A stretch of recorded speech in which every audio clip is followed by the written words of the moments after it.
Welcome to another live reading of Psycho-Cybernetics. This is part 2 of the book. So we are starting off with the preface. We've read quite a bit, spoke quite a bit about part 1, and there was a lot of great things in just like the first 7 pages. I think we read a little bit more. But if you want to join us in the live reading, we are at the last section of the preface here that reads, "What is success?" And then we're going to jump straight into chapter 1 over here on page number 1. So, in case you guys missed the first part, I came prepared with a pen and paper. I also came prepared with my dictionary because I definitely feel like there's going to be some words in here that I don't know. And you always want to have a dictionary on hand because when you keep reading and then there's a word that you see that you don't know, your mind is no longer focused on what the book has to provide, but what does that word mean? So it's better to just understand fully what the text has to provide. That way you get the full benefit. And if at any time you guys have questions or comments, please write them in the comments, even if you're watching the recording. And if there's a word that you don't know while you're watching the recording, pause it and look it up. I highly encourage it. Okay? So we're going to jump straight into what is success.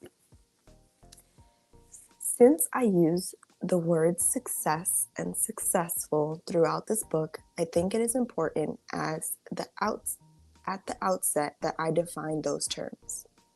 As I use it, success has nothing to do with prestige symbols, but with creative accomplishment.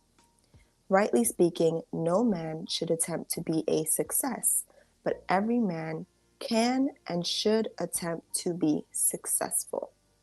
Trying to be a success in terms of acquiring prestige symbols and wearing certain badges leads to neuroticism and frustration and unhappiness. Striving to be successful brings not only material success, but satisfaction, fulfillment, and happiness. Noah Webster defines success as the satisfactory accomplishment of a goal sought for. Creative striving for a goal that is important to you as a result of your own deep felt needs, aspirations, and talents, and not the symbols which the Joneses expect you to display, brings happiness as well as success because you will be functioning as you are meant to function.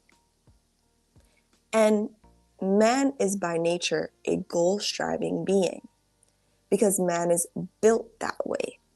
He is not happy unless he is functioning as he was made to function, as a goal striver. Thus, true success and true happiness not only go together, but each enhances each other. That is so powerful. And welcome in if you're watching. Definitely leave a comment. What do you think? How would you define success in your life? I definitely love this definition. It says success as the satisfactory accomplishment of a goal sought for, meaning that you are only successful if you are going after your dreams, if you are doing the things that you love, if you are doing the things that make you happy. And because we naturally are that way. If you think of a kid, a baby, they always want to do more, right? They're always looking for something to grab, looking for something to play with. They're trying to move around, trying to walk, trying to crawl, trying to run. So we are naturally always trying to progress, always trying to do something. So if you have your own definition of success, I would be so happy to know what it is. And you could definitely leave it in the comments to help other people get a better understanding of what success really is. And I love this part too. Success is not only the symbols which Joneses expects you to display, but like people think success is like owning a car, let's say, owning a house. People think success is having a lot of money. People think success is traveling the world. people think all these exterior things are success, but really success comes from within, right? How do you feel when you're doing the things you're doing? If you feel happy, if you feel joy, if you feel fulfilled, that is success right there. And it is very empowering because you just want to do more of it. Okay, so we're going to jump straight into chapter 1. And this is, in this book, we pass through the table of contents first. So the table of contents, we have about 15 chapters. So we have 15 times that we're going to be, hi there, guys. 15 times that we're going to be reviewing what the book has to say. And I'm really, really excited about it. And if you guys have any questions at any time, remember, just leave them in the comments, okay? And welcome into all of our new readers. Once again, this is Intentions of a Mastermind Book Club. We are reading Psycho-Cybernetics live on camera every Monday, Wednesday, Friday at 7 a.m. to 7:30 a.m. Eastern Standard Time. All right? So we're going to continue with chapter 1 now, just seeing all your comments down here. Thank you so much for being here live. So chapter 1 is the self-image, your key to a better life. Peace, joy, peace. During the past decade, a revolution has been quietly going on in the fields of psychology, psychiatry, and medicine. Hold on, I want to just see what year this book was published really quickly. Let's see, published in 1960. Okay, so this book is already 50 years old, almost 60 years old. So this is written in 1960, just so you know. Okay. New theories and concepts concerning the self have grown out of the work and findings of clinical psychologists, practicing psychiatrists, and cosmetic or so-called plastic surgeons. Hello from India. New methods growing out of these findings have resulted in rather dramatic changes in personality, health, and apparently even in basic abilities and talents. Chronic failures have become successful. F students have changed into straight A pupils within a matter of days and with no extra tutoring. Shy, retiring, inhibited personalities have become happy and outgoing. Writing in January 1959 issue of Cosmopolitan magazine, T.F. James summarizes the results obtained by various psychologists and MDs as follows. Understanding the psychology of the self can mean the difference between success and failure, love and hate, bitterness and happiness. The discovery of the real self can rescue a crumbling marriage, recreate a faltering career, transforms victims of personality failure. On another plane, discovering your real self means the difference between freedom and the compulsions of conformity. Wow, that is powerful. I did a podcast episode about this yesterday, actually. Just talking about all the things society tells us that we have to do and believe in order to be the right way. And I'm just like, none of those things are real, and it takes us away from being our real selves. And if you really want to feel free, if you want to feel powerful, if you want to feel successful, accomplished, then you have to understand who you really are within, right? Not going outside yourself to figure out who you are. Anyways, says your key to a better life. The most important psychologic discovery of the century is the discovery of the self-image. Whether we realize it or not, each of us carries about with us a mental blueprint or picture of ourselves. It may be vague and ill-defined to our conscious gaze. In fact, It may not be consciously recognizable at all, but it is there, complete down to the last detail. This self-image is our own conception of the sort of person I am. It has built up from our own beliefs about ourselves. But most of these beliefs about ourselves have unconsciously been formed from our past experiences, our success and failures, our humiliations, our triumphs, and the way other people have reacted to us, especially in early childhood. From all these, we mentally construct ourself, or a picture of a self. Once an idea or belief about ourselves goes into this picture, it becomes true as far as we personally are concerned. We do not question its validity, but proceed to act upon it just as if it were true. The self-image becomes a golden key to living a better life because of two important discoveries. Number one, all your actions, feelings, behavior, even your abilities are always consistent with this self-image. Oh my God. In short, you will act like the sort of person you conceive yourself to be. Oh my God. I just want to pause right there. When you think of yourself to be a winner, you act like a winner. If you think of yourself to be successful, you will act successful. If you think of yourself to be a loser, you will act like a loser. So just understanding that the way you see yourself is the way you will behave. I am just going to underline that real quick. All your actions, feelings, behavior, even your abilities, right? So if you think you can't do something, that's how you're going to behave. And you're right. You make yourself right just because you believe it, are always consistent with your self-image. Wow. Okay.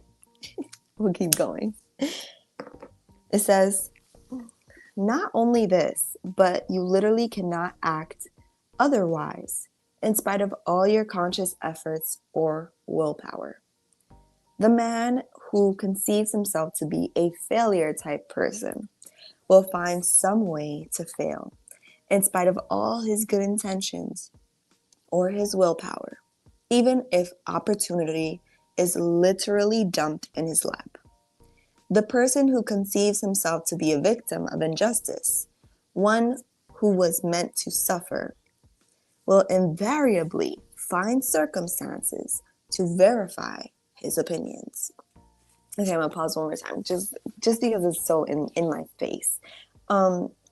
Every single like human rights, this right, that right, gay rights, this like all of these things, right? The person who has been conceiving himself to be a victim of injustice, one who was meant to suffer, will invariably find circumstances to verify his opinion.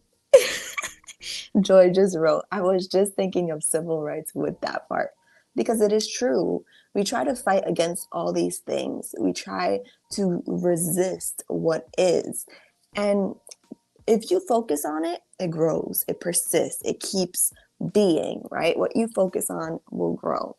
So if you're always talking about the injustices, the things that you're experiencing that are negative, that is what will happen. And if you believe, oh, just because I'm different from the norm, therefore I'm treated differently, that is what will be. I'm just highlighting these things because you never know who's out there walking around like, well, it's because I'm Spanish and a woman that I'm treated this way. It got nothing to do with that. Nobody cares. It's about how you think about yourself and how you carry yourself that people will treat you. Okay, I'm keep reading now. The self-image is a premise, a base or a foundation upon which your entire personality, your behavior, even your circumstances are built. It's like, come on with it, girl. Come It's the book. It's not me. It's the book. Okay.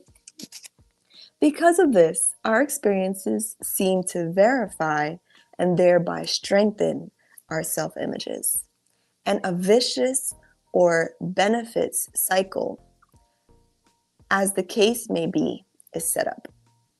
For example, a schoolboy who sees himself as an F-type student or one who is dumb in mathematics will invariably find that his report card bears him out. Then he has proof. A young girl who has an image of herself as the sort of person nobody likes will find indeed that she is avoided at the school dance. She literally invites rejection. Her woe-begone expression, her hang-dog manner, her over-anxiousness to please people, or perhaps her unconscious hostility towards those she anticipates will affront her, all act to drive away those whom she would attract.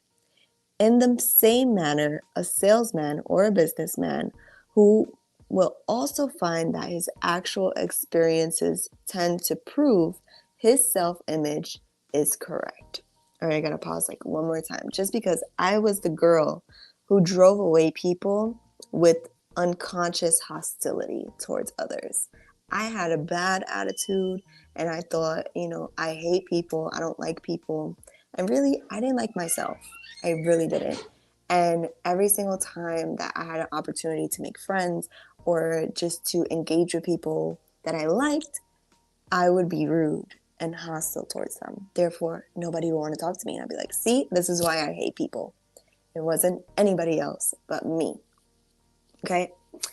So it reads, because of this objective proof, it very seldom occurs to a person that his trouble lies in his self-image or his own evaluation of himself. Tell the schoolboy that he only thinks he cannot master algebra and he will doubt your sanity. He has tried and still his report card tells the story. Tell the salesman that it is only an idea that he cannot earn more than a certain figure, and he can prove you wrong by his order book. He knows only too well how hard he has tried and failed.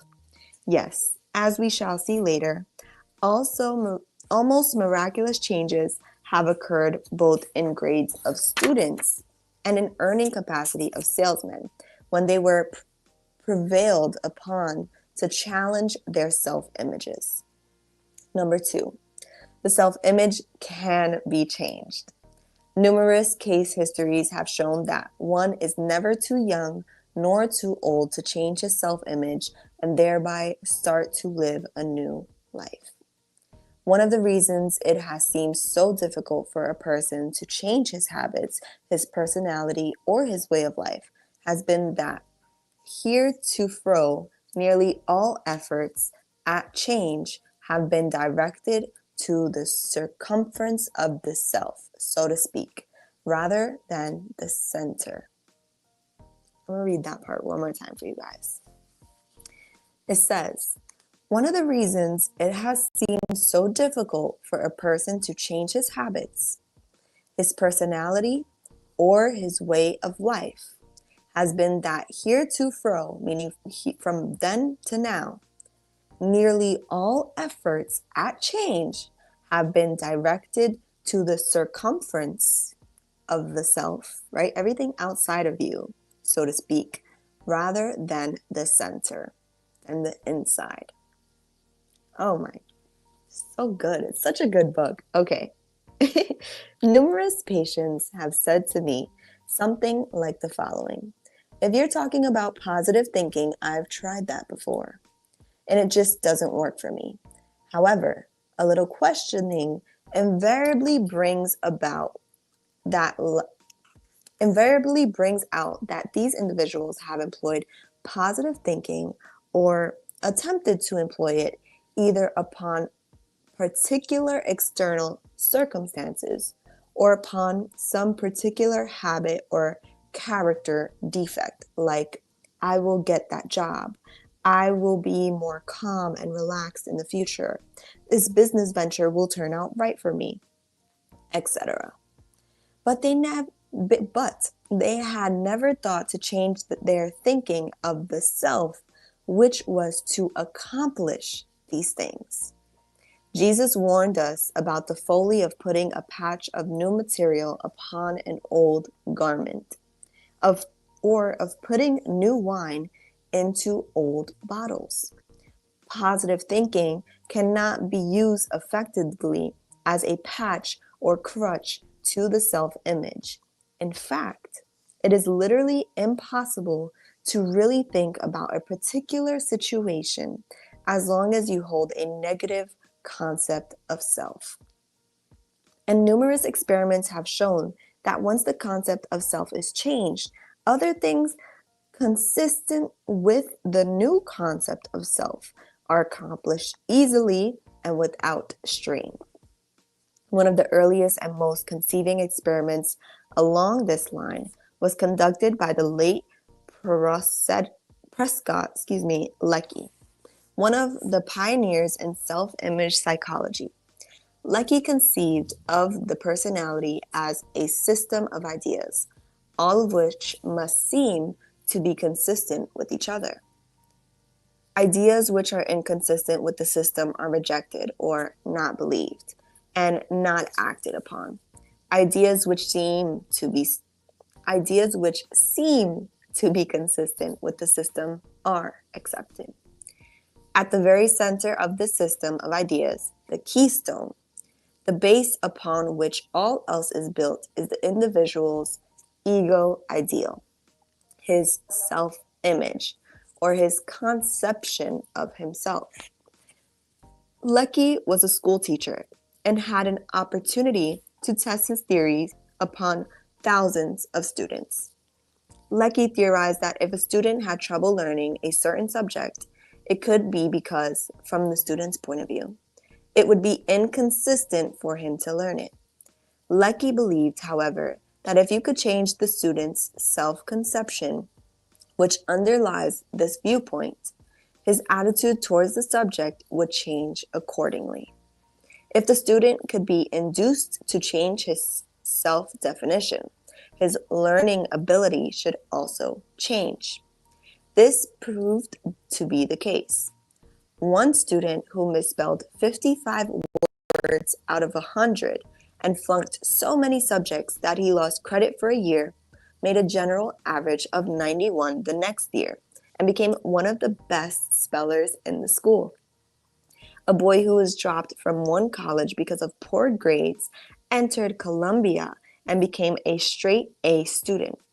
A girl who had flunked Latin 4 times after 3 talks with the school counselor finished with a grade of 84.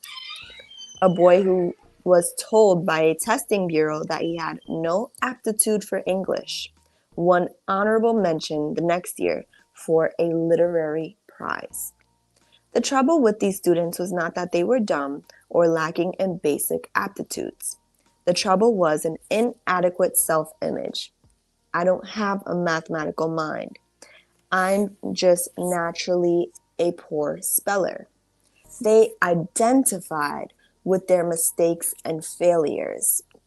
Instead of saying, I failed that test, factually and descriptive, they concluded, I am a failure. Instead of saying, I flunked that subject, they said, I am a flunk out. For those who are interested in learning more of Lecky's work, I recommend securing a copy of his book, Self-Consistency, A Theory of Personality, The Island Press, New York. Lecky also used the same method to cure students of such habits as nail biting and stuttering. My own files contain case histories just as convincing.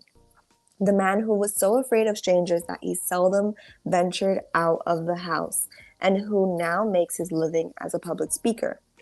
The salesman who had already prepared a letter of resignation because he just wasn't cut out for selling, and 6 months later was #1 man on a force of 100 salesmen. The minister, who was considering retirement because of nerves and the pressure of preparing a sermon a week, were getting him down, and now delivers an average of 3 outside talks a week in addition to his weekly sermons, and doesn't know he has a nerve in his body.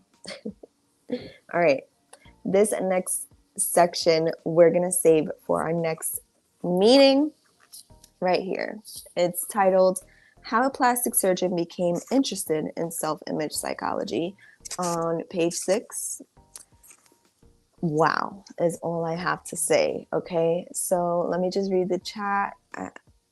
Okay, so good. I didn't realize time flew. I'm gonna let in Joy over here so she can add the conversation. And remember, guys, if you want to add to the conversation, all you need to do is be a member of the book club, and you could join on live and talk on camera.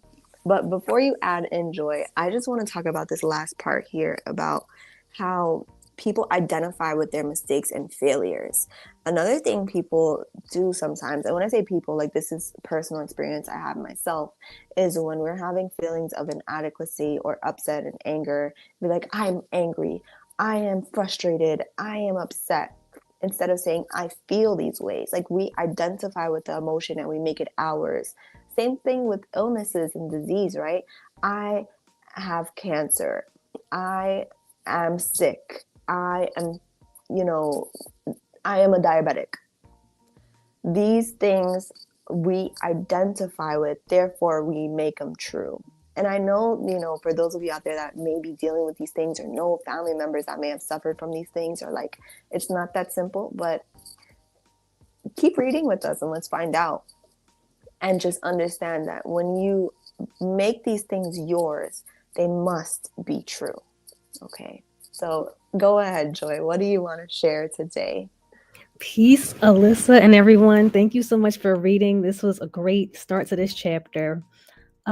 Thank you for just now speaking on the power of language and how these words are spelling things in our lives and making them true. So, definitely important to not own those things. And yeah, I love that you said that. And what I was going to also add is connecting the part about how this self image starts to be solidified in childhood, and how sometimes it's things that we hear from the people who raise us, like, oh, I wasn't good at math, so you won't be good at math. That kind of thing contributes to the self image. So now you think you aren't good at math. And that was part of my experience. I hit straight A's in all my subjects, but sometimes in math it will be a little different. And I used to hear from people in my family, oh, none of the girls in the family are good at math. So, and that's not good to Right. a child, because then they're going to say, oh, well, then that's why I'm not good at it. And then subconsciously, they're not even applying themselves or even seeing themselves as a person who can excel at the subject. So I did have to do some different kind of mental work, like around like the high school time and stuff, to get better at it, and to achieve, and then achieve A's in the subject. So I didn't know anything about psycho-cybernetics back then, but I can say that from experience, yes, it does have to do a lot with how you see yourself. Everything, not a Yes. lot with, but everything with how you see yourself. Yes, amen. And even beyond, right, in working in school and being good at certain subjects, but just like when our kids are being kids, right, and they're just have energy and they're so excited, and parents can get frustrated and be like, oh, you're such a bad kid, or you're too much, or don't cry because that's not good. And it's like we're limiting our children from fully expressing themselves, and now they think any single time that they have a feeling of overwhelm or anxiousness or any kind of normal reaction to being, that they identify with, no, if I express myself in this way, that I'm gonna be a bad person. And it's just really having the awareness to adjust the way that we speak to our children and the way that we teach them to express themselves fully. That's so true, and that really starts with adjusting how we see ourselves and clearing out the stuff from our own childhoods that we may have been taught that allowed us to see ourselves in a certain way. So now we're seeing everyone, including our children, through that same lens. Right. You can only treat someone else as good as you treat yourself, and vice versa. People will only treat you as good as you treat yourself. Thank you so much for being on here, Joy, and for sharing. And sorry if I just blew out someone's eardrums. But Thank you for having me. I'm glad to be here. yes, yes. We're going to be picking up again. Remember, chapter 1, page 6. That next part, let's see what the name is again. How a plastic surgeon became interested in self image psychology. If you guys don't have the book, don't worry. Listening along is still as powerful as reading it yourself. But if you could get the book and read along, that's great too. And if you're watching the recording, leave a comment and we'll definitely reply back and continue the conversation there. So we'll see you guys on Friday at 7 a.m. And thank you so much for being here with the Intentions of a Mastermind book club. Bye, everyone.